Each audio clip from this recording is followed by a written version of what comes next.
जैसा कि हम कहते हैं कि हमारे पास शाइस्ता पाकिस्तान जा सकते थे, हम यहाँ शाइस्ता बार बार हम कहते हैं ना, नेहरू के पास भी शाइस्ता हिंदुत्व डिक्लेयर कर सकते हैं जैसा पाकिस्तान ने इस्लामिक कंट्री डिक्लेयर किया। नेहरू गांधी की ने डिक्लेयर नहीं किया हिंदुत्व। क्या वो हिंदू नहीं थे? इनसे अच्छे हिंदू थे। बिल्कुल।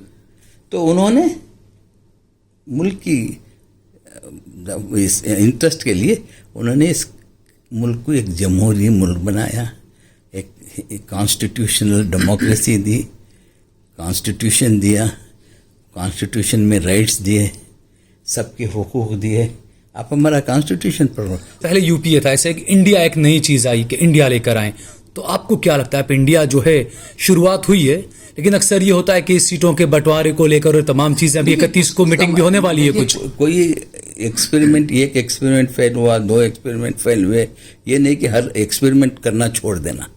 जैसा कि मून को जाने के बहुत से मिशन फेल हुए, छोड़े नहीं ना, अल्टीमेटली सक्सेस हुआ ना। तो आज मोदी थपथपा ले रहे ना, उनका कुछ कंट्रीब्यूशन नहीं इसमें। बिल्कुल, क्रेडिट ले रहे हैं सिर्फ वो। आप क्रेडिट ले रहे हैं, सीधा इससे अफ्रीका से आए, ग्रीस से सीधा बेंगलुरु में लैंड कर दिए। मगर वो क्या हुआ था कि बेंगलुरु में लैंड करने के पहले हमारे chief minister, deputy chief minister पहले जाके कंग्रेचुलेट कर दिए। वो आग बगो, आज अखबारों में आग बगोला हो गए। मैं पहले जाके उनको कंग्रेचुलेट करना था, तो ये सिद्धरामैया कर्नाटका चीफ मिनिस्टर जाके उनको सब ऑनर फर्स्ट प्राइम मिनिस्टर के पहले कर दिए। बिल्कुल। चंद्रयान जहां पर लैंड किया था उस जगह को शिव शक्ति नाम दिया गया है, तो ये भी ये हिंदुत्व का एक एजेंडा हर जगह पर बढ़ाया जाएगा। उसे मैं और आप रोक सकते हैं क्या? खामोश हो जाना उसको। One should not take cognizance. Sometimes our problem is we take every, ये क्यों बोला मोदी, वो क्यों बोला, वो बोला जाने दो, यू इग्नोर हिम। अक्लमंदी क्या है कि आप इग्नोर करो। वो बोला तो आपको गाली दिया तो भी क्या है? अब मोदी को रोज गालियां देती, कितने देती? मोदी के नहीं चाहने वाले गालियां देती, मोदी के चाहने वाले तारीफ करते। आप देख रहे हैं देश लाइव, देश की आवाज। अस्सलाम वालेकुम, आदाब। मैं सहल कुरैशी, इस वक्त मेरे साथ में के रहमान साहब मौजूद हैं और किसी तारीफ के मोहताज तो नहीं है, क्योंकि सभी लोग जानते हैं कि रहमान साहब ने कितनी जो कुछ इनकी कारकिर्दगी रही है, राज्यसभा का मामला हो, कैबिनेट मिनिस्टर रहे, मुसलमानों से जुड़े हुए कई मुद्दे, तमाम चीज़ों पर, वफ़ के मामले, अक्सर जितना बन सकता था उससे बियॉन्ड जाकर कई काम अल्हम्दुलिल्लाह किए कि रहमान साहब ने। और इस वक्त जो मुल्क में जो हालात बने हुए हैं, 2024 के चुनाव भी सर पर हैं और मुकाबला बड़े हाथी से है कांग्रेस पार्टी का, तो ये तमाम मुद्दों पर हम बात करेंगे के रहमान साहब से। रहमान साहब, बहुत बहुत शुक्रिया, आप अहमदाबाद के मेहमान बने, काफ़ी प्रोग्राम्स में आज आपने हिस्सा लिया और आपकी इतनी मसरूफियत के बावजूद आपको परेशान किया और आपने हमें वक्त दिया, उसके लिए बहुत शुक्रिया आपका। जिम्मेदारियों में भी है और ऐसे पॉलिटिक्स में रहते हैं तो ये हो जाता है। जी। अच्छा, दूसरा, जिस तरीके से 2014 के बाद देश की राजनीति बदली, देश के हालात बदले और मुद्दे जो है वो कहीं ना कहीं बिल्कुल गायब कर दिए गए, तो 2024 का चुनाव भी सर पर है, क्या कहेंगे आप? देखिए, 2014 के बाद जब हुकूमत बदली तो मुल्क में बहुत से बदलाव आए। यानी बीजेपी, जिनका इक़्तिदार में आने का एक बहुत लंबा एजेंडा था, और मैं पहले भी कहता था कि बीजेपी को इक़्तिदार में आना कोई जल्दी नहीं है, उनको ये इलेक्शन चलेगा, ये वो लंबा 70 साल ये जो ये ताकतें हैं, लेफ्टिस्ट, ये राइटिस्ट ताकतें हैं, इनका एक मुनज़्ज़म तौर से 70 साल में इन्होंने अपने आप को मजबूत बनाया और उसके बाद ही इक़्तिदार की जंग लड़ना शुरू किए। और उनको मालूम था कि इक़्तिदार की जंग हम नफ़रत से ही जीतेंगे, तो उसका प्लानिंग उन्होंने करते गए। इसमें हम भी कहीं शिकार हो गए, यानी कि उनको नफ़रत का माहौल और कम्युनल बनाना था। बाबरी मस्जिद एक ऐसा उनको मुद्दा मिल गया, बिल्कुल, और वो मुद्दा हमने प्लेट पे रख के दिया, परोस के दे दिया, बिल्कुल परोस दिया आपने, बिल्कुल। तो वो हमारे जो भी बुज़ुर्ग हैं वो उनके जिस तरह जो भी हुआ हालात वह अब हम बदल नहीं सकते।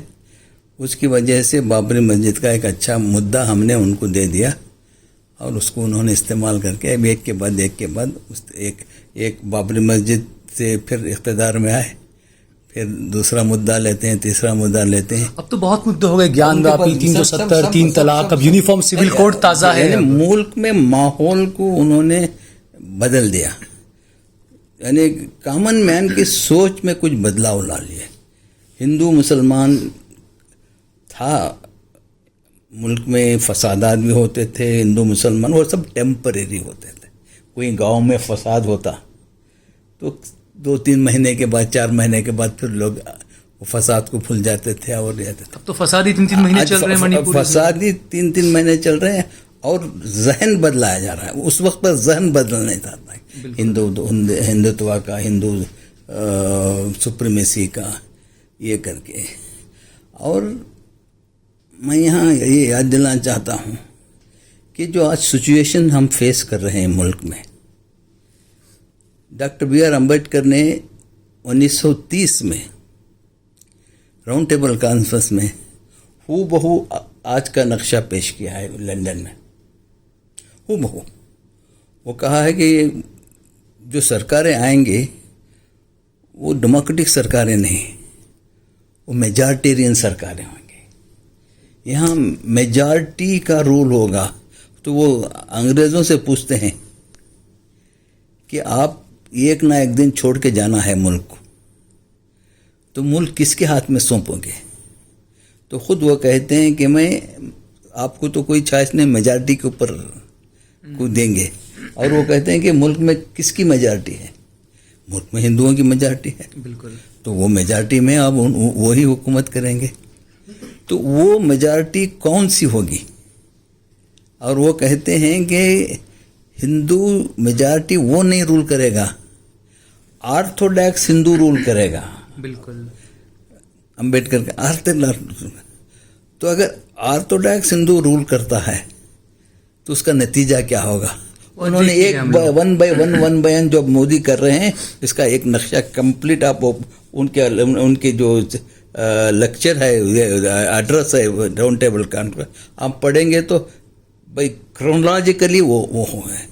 ये कॉन्स्टिट्यूशन बदलने की कोशिश करेंगे, सारी चीज़ें और ये इंस्टीट्यूशंस को बदलाएंगे, ये सब लिख के है। तो हम ये सब रहने के बावजूद भी हमारा क्या प्रिपरेशन था, हमारे अकाबिर क्या करे, हमारी दूरअंदेशी कहाँ थी? देखिए एक मुल्क में हम रहना, हम कहीं ना कहीं आज जो भी हो रहा है हमारी कोताहियों से है। हम कभी भी अपने आप को एम्पावर करने की कोशिश नहीं करें। मजहबी तो क्या कांग्रेस भी इसके लिए जिम्मेदार नहीं है? ऐसा लगता है कि 2014 में एक शिकारी आया, उसने जाल फेंका, कांग्रेस भी फंस गई इसमें। मैं मानता हूं पॉलिटिकल पार्टीज वो उनका मफाद देखते हैं, चाहे कोई भी पार्टी हो, बीजेपी, कोई भी पार्टी हो, वो इख्तियार को आना है, इख्तियार कौन लाएगा ये हम क्लियर होना चाहिए। चाहे कल मुसलमान भी रूल करें टोटल, वही उसमें पार्टी वही सोचते हैं। अब ओवैसी साहब भी जो कर रहे हैं, बात कर रहे हैं, उनको अब ओवैसी साहब सोशल वर्क तो नहीं कर रहे हैं। वो भी चाहते हैं कि उनकी मांग हो, उनके पूछो, उनके और लोगों को क्या अच्छा दिखता है उस तरह से बात करते हैं। तो आज मुसलमान क्या करता है, वो इसी से क्या बोला, अरे क्या जो जाहिल मुसलमान कहता है, छोड़ो भाई हमको कहीं नहीं मिला तो एक बात करने वाला पैदा हुआ, ये तासुर है उनका। तो इसमें हमने प्रिपेयर नहीं किया अपने आप को। आज मैं वही कहा, एम्पावर कहाँ किए हमने? 70 साल is too long a period. क्या हम एम्पावर नहीं होते? दूसरे माइनॉरिटीज एम्पावर नहीं हुए? आप अपने आप को सेल्फ पिटी क्यों करते हो? अरे हम माइनॉरिटीज हैं, हमको अब पूछेगा, पार्टीशन हुआ, ये हुए, वही रोना कितने साल रोएंगे? जूस के ऊपर भी जुल्म हुआ था। अब वो क्या आज देने वाले बन गए नहीं? बिल्कुल। उनको रहने जगह नहीं थी, फिर रहते। बिल्कुल। दुनिया में कोई भी रखने तैयार। आज वही 70 साल, लगभग कई 70 सरकारें साल चला रहे हैं अब तो। ऐसी सरकार है, अब दुनिया चला रहे हैं। बिल्कुल। आप उनसे क्या कम है? अब वही ब्लड है ना हमारे फिलिस्तीनियों का, अरबों का। बिल्कुल। उनमें वो की दूरंदेशी नहीं थी, अल्लाह का उनके ऊपर रहम था, दौलत थी, सब थी। मैं आलम के मुसलमानों की बात कर रहा हूँ। बिल्कुल। यही यहाँ भी हुआ। हम मसलों में, झगड़ों में, बरादरी में, इसी में उलझे हुए हैं, आज भी उलझे हुए हैं। और मोदी जी कह रहे हैं कि पसमानदा, ये वो हमारा वो खोजे भोरे, इनके तरफ जाओ, इनको छोड़ो, ये आज हमारी कमजोरी को करें। और आज कहाँ, देखिए दुनिया में आपको इज्जत से रहना चाहिए, आप यूज़फुल होना चाहिए। मेरा यह मानना है कि आप सोसाइटी को यूज़फुल होंगे तो सोसाइटी आपके पाँव लग पड़ेगी। देने वाले की मांग है। अब फ़र्ज़ कीजिए अगर कोई आपको दे रहा है और या आप में देने की ताकत रही तो कट्टर से कट्टर हिंदू भी आपकी इज्जत करेगा, क्योंकि उसको तुम्हारी ज़रूरत है। आप सिख हैं, मुल्क को उनकी ज़रूरत है। 2 करोड़ सिख, किसी का मोदी जी के बाप की हिम्मत है कि सरदार जी को कुछ कहें? तो ये भी बात उठती है कि कांग्रेस ने एक सरदार को बना दिया प्रधानमंत्री, कभी मुसलमान को नहीं बनाया। ये भी तो बात हमेशा उठती है। मैं इस तरीके से सोचने वाला नहीं हूं कि ये कांग्रेस ये कर दी, कांग्रेस वो कर दी। लेकिन आम जनता तो ये सोचती है ना रहमान साहब, क्योंकि आम जनता को हम और आप जैसे लोगों को एजुकेट करना पड़ता। हम पूछे नहीं। मैं बता रहा हूं, आप तालीम और इक़्तिसादी मजबूती हासिल करो, इसके लिए हुकूमत की ज़रूरत नहीं। क्यों नहीं ये जरूरत है रहमान साहब? जिस तरीके से बुर्के पर पाबंदी लग जाती है, मुसलमान बच्ची कहाँ जाकर पढ़ेगी? ये जहनियत हम बदलेंगे, हम ये जहनियत कर लेंगे कि आपको अगर आप मेहनत करके हासिल, अब फ़र्ज़ कीजिए बहुत से इंडस्ट्रियलिस्ट हैं मुस्लिम्स, वो उनके साथ क्यों इम्तियाज़ नहीं बता गया? आज कर्नाटक में सबसे बड़ा बिल्डर एक मुसलमान है, सबसे बड़ा इंडस्ट्रियलिस्ट विप्रो है अजीम प्रेमजी, उसके साथ क्यों इम्तियाज? वो क्यों तरक्की कर दिया? यही हिंदुस्तान में। और आप और मैं क्यों नहीं? रहमान साहब, एक बिजनेसमैन के साथ में वो हुआ, वो किसी मुस्लिम का इतना आइडल नहीं होगा, लेकिन एक किसी आलिम को, किसी मौलाना को मार दिया जाए मस्जिद में, तो लोग तो वही देखेंगे ना, लोग तो वही देखेंगे ना। वो आइडियल, वो देखिए मारना मरना, क्या झगड़े जो हो रहे हैं, कम्युनल फसाद हो रहे हैं, 1947 के बाद ही हो रहे हैं। आप तारीख नहीं पढ़े हैं? बिल्कुल, वक्त हमेशा होते रहे, हो रहे हैं। लेकिन ये जैसे राहुल गांधी ने कहा कि हम मोहब्बत की दुकान खोलेंगे, वो हर जगह खोल रहे हैं। तो ये सवाल उठता है कि मणिपुर में आपने मोहब्बत की दुकान खोली, आपको हरियाणा, नू, ये जगह याद नहीं आई? कांग्रेस भी मुसलमानों से पल्ला झाड़ रही है। सवाल का जवाब हम क्यों पूछ रहे हैं? हमको कांग्रेस से क्या दरकार है? कांग्रेस एक पॉलिटिकल पार्टी है और हम हमारे कांग्रेस से क्या मफाद है उतना ही सोचेंगे। कांग्रेस, इसलिए ये जो सवाल होता है, मैं एज ए पॉलिटिशियन मैं उस जहनियत करना, मैं कांग्रेस को इसी हद तक देखता हूँ कि मैं एनालाइज करता हूँ कि मेरे लिए पॉलिटिकली कौन सी पार्टी है, क्या है हमारे। इस कॉन्स्टिट्यूशन को आपको बचाना है, इस सेकुलरिज्म को बचाना है, और यहाँ ये 2 चीज़ें अहम है हमारे लिए। ये कौन सी पार्टी मुझे देगी, मुझे कांग्रेस कितनी दौलत देगी, कितने हमें अपीस करेगी, ये इससे मुझे इंटरेस्ट नहीं। ये 2 हैं तो हम एक चैन की ज़िंदगी सांस लें। अब कर्नाटक में इलेक्शन हुए, कुछ नहीं किया, अभी 3 महीने में कुछ नहीं हुआ, मगर लोग अपने आप को लिबरेटेड फील कर रहे हैं, सिक्योर और आप जो फील करते हैं वो हम आज वो नहीं है, ये नहीं था। 5 साल हमने देखा है और आज भुगत रहे हैं सारे हिंदुस्तान में। मोदी जी हमें मारने आए नहीं हम, मगर वो जो इंटरनल फीलिंग है कि हम एक बंदिश में हैं। बिल्कुल, हम सोचने के लिए भी फ्री नहीं हैं। अगर सोचते हैं तो ईडी का डर होता है, अगर कुछ करते हैं तो ईडी का डर होता है। ईडी, सीबीआई, ईडी सब डराते जाते हैं। वो तो कांग्रेस के रेजिम में हुआ क्या? बिल्कुल। वो आप क्या करते हैं? मुसलमान के जहनियत एक छोटा, यहाँ ये क्यों नहीं है, वहाँ ये क्यों नहीं है, वहाँ क्यों ये नहीं हुआ। देखिए पार्टी अलग होती है, जो पार्टी चलाने वाले अलग होते हैं। उनकी जहनियत इंसान की जहनियत है, पार्टी पॉलिसी के ऊपर चलते हैं। एक सेक्युलर पार्टी है, एक सेक्युलर कॉन्स्टिट्यूशन दिया। अगर जैसा कि हम कहते हैं कि हमारे पास शाइस्ता पाकिस्तान जा सकते थे, हम यहाँ शायद बार बार हम कहते हैं ना, नेहरू के पास भी शाइस्ता हिंदुत्व डिक्लेयर कर सकते हैं, जैसा पाकिस्तान ने इस्लामिक कंट्री डिक्लेयर किया। नेहरू गांधी की ने डिक्लेयर नहीं किया हिंदुत्व। क्या वो हिंदू नहीं थे? इनसे अच्छे हिंदू थे। बिल्कुल। तो उन्होंने मुल्क की इस इंटरेस्ट के लिए उन्होंने इस मुल्क को एक जमहूरी मुल्क बनाया, एक कॉन्स्टिट्यूशनल डेमोक्रेसी दी, कॉन्स्टिट्यूशन दिया, कॉन्स्टिट्यूशन में राइट्स दिए, सबके हुकूक दिए। आप हमारा कॉन्स्टिट्यूशन पढ़ो।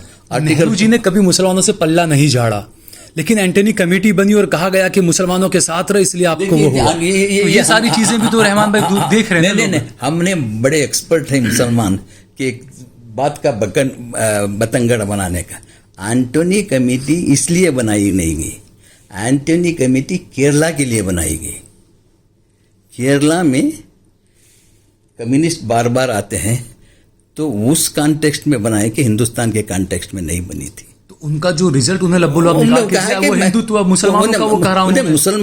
मुसलमान जो है केरला में, केरला का कॉन्टेक्स्ट में आप उसको, हाँ, अब फर्ज कीजिए, भूल जाइए मैं और आप मुसलमान हैं, हम एक देखते हैं कि एनालाइज करते हैं, तो ये हकीकत है कि कांग्रेस जब एक कम्युनल माहौल में कांग्रेस सेक्युलरिज्म कहती है, तो वो हिंदू फोर्सेस तो इफेक्ट होंगे ना। वो एक पॉजिटिव से लीजिए, नेगेटिव से कोई चीज़ नहीं। मुसलमान में इसमें भी कहा कि बहुत नेगेटिव सोचता है, वो नेगेटिव ही इसकी दुश्मन है। नेगेटिविटी जो है मुसलमान को या इस्लाम का सेवा नहीं। आप हर एक को सस्पिशन की नज़र से मत देखिए। ये अल्लाह का भी ये है कि आप किसी को आप उसके दिल का नहीं जान सकते। हम नेगेटिविटी से ले, ये रहेगा इनका मकसद, ये रहेगा। यानी पॉजिटिव रहकर 2024 में मोदी को पटकनी दे देंगे, ऐसा लगता है? देखिए, पटकने हमारे हाथ में नहीं है। आज कर्नाटक में कैसा पटके मोदी को? हाँ, बिल्कुल। क्या हमको उम्मीद थी कि मोदी को पटक देंगे? मोदी स्ट्रीट में एक कैंडिडेट कैसा कैनवस करता, हिंदुस्तान का प्राइम मिनिस्टर हिस्ट्री में नहीं है 70 साल में, जो गली गली फिरता है हम कर्नाटक की। म्यूनिसिपल चुनाव में ही पहुंच जाते हैं प्रचार। नहीं, म्यूनिसिपल न कुछ, ये चुनाव में म्यूनिसिपल का तो छोड़ो, मोदी कर्नाटक में जैसा एक एमपी कैंडिडेट भी उतना कैंपेन नहीं करेगा। यानी 44 टाइम अमित शाह और मोदी आए हैं। पहले तो प्राइम मिनिस्टर ये क्या 2-3 जगह जाते थे इलेक्शन, तो ये करके भी रिजल्ट नहीं आया। जितनी जगह मोदी गए, जितने कॉन्स्टिट्यूशन मोदी गए कॉन्स्टिट्यूशन में, वहाँ हर जगह मोदी फेल हुए। अच्छा, आखिरी सवाल, 2024 में जैसे पहले यूपीए था, ऐसे इंडिया एक नई चीज़ आई कि इंडिया लेकर आए, तो आपको क्या लगता है? इंडिया जो है शुरुआत हुई है, लेकिन अक्सर ये होता है कि सीटों के बंटवारे को लेकर और तमाम चीज़ें, अभी 31 को मीटिंग भी होने वाली है। कुछ कोई एक्सपेरिमेंट, एक एक्सपेरिमेंट फेल हुआ, 2 एक्सपेरिमेंट फेल हुए, ये नहीं कि हर एक्सपेरिमेंट करना छोड़ देना। जैसा कि मून को जाने के बहुत से मिशन फेल हुए, छोड़े नहीं ना, अल्टीमेटली सक्सेस हुआ ना। तो आज मोदी थपथपा ले रहे ना, उनका कुछ कंट्रीब्यूशन नहीं इसमें। बिल्कुल, क्रेडिट ले रहे हैं सिर्फ वो। आप क्रेडिट ले रहे हैं, सीधा इससे अफ्रीका से आए, ग्रीस से सीधा बेंगलुरु में लैंड कर दिए। मगर वो क्या हुआ था कि बेंगलुरु में लैंड करने के पहले हमारे chief minister, deputy chief minister पहले जाके कंग्रेचुलेट कर दिए। वो आग बगोला, अखबारों में आग बगोला हो गए। मैं पहले जाके उनको कंग्रेचुलेट करना था, तो ये सिद्धरामैया कर्नाटका चीफ मिनिस्टर जाके उनको सब ऑनर फर्स्ट प्राइम मिनिस्टर के पहले कर दिए। बिल्कुल, अब ये जहनियत है, सब मैं करूँ। हिंदुस्तान मोदी जी के सामने कौन सा वैसा अक्लमंद शख्स है कि वो समझे, उनकी बात समझ जाए।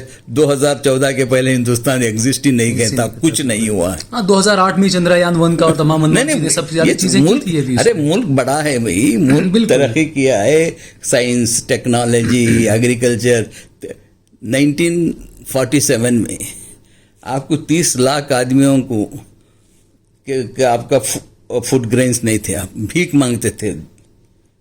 आज वही हिंदुस्तान 140 करोड़ लोगों को फूड ग्रेन्स और 1 साल का स्टॉक अपने भंडारों में है। ये कैसा हो गया? मोदी 8 साल में हुआ क्या? ये कांग्रेस के पॉलिसी से हुआ।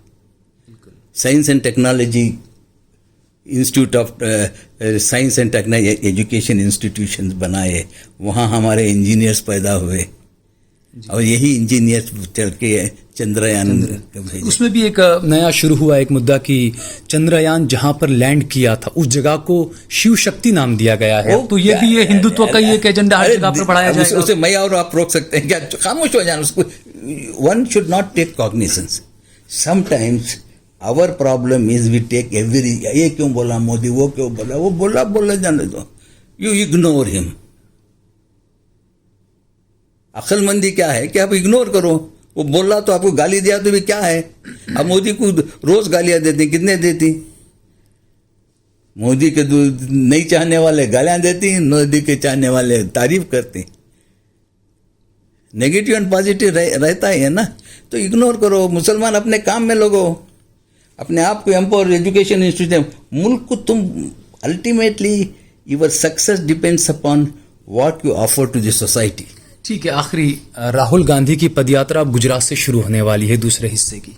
गुजरात नेचुरल है ना, वो इससे गांधी का गुजरात इसलिए गांधी यहाँ नहीं, वो ऐसा कुछ नहीं। आप वो भी दे सकते हैं, या मोदी जी का गुजरात बन चुका है अब तो। अब हम बोल ले सकते, हम बोल ले सकते हैं। ये ईस्ट से वेस्ट, वेस्ट से ईस्ट जाना है ना, ये एक या तो ऊपर से आओ या नीचे से जाओ ना। कांग्रेस के कई नेता बोल रहे हैं कि राहुल गांधी प्रधानमंत्री का चेहरा होंगे। कांग्रेस के नेता खुद कह रहे हैं, तो आपको क्या लगता है राहुल गांधी? देखिए, क्यों नहीं होना चाहिए? हर एक का हक है। इस मुल्क में प्राइम मिनिस्टर होने के लिए हर एक आदमी ख्वाब देख सकता है। अब राहुल गांधी विथ सच्चे बैकग्राउंड, विथ सच्चे दिस थिंग, अगर वो कोशिश करें और लोग चाहें तो क्यों नहीं बनना चाहिए? क्या कमी है उसमें?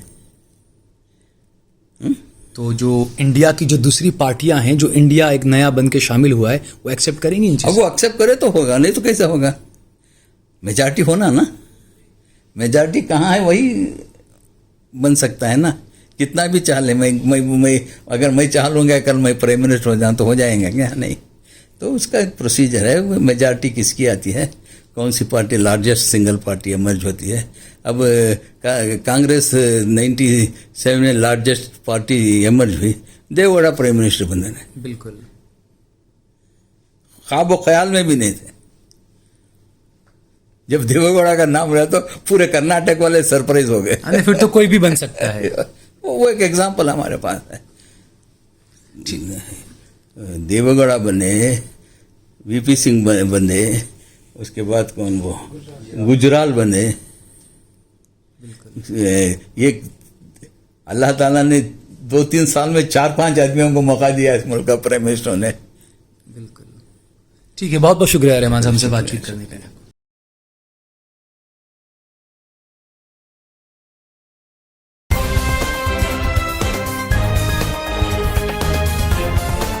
देश और दुनिया की तमाम छोटी और बड़ी खबरों के लिए हमारे चैनल को सब्सक्राइब करना न भूलें और बेल का बटन जरूर दबाएं।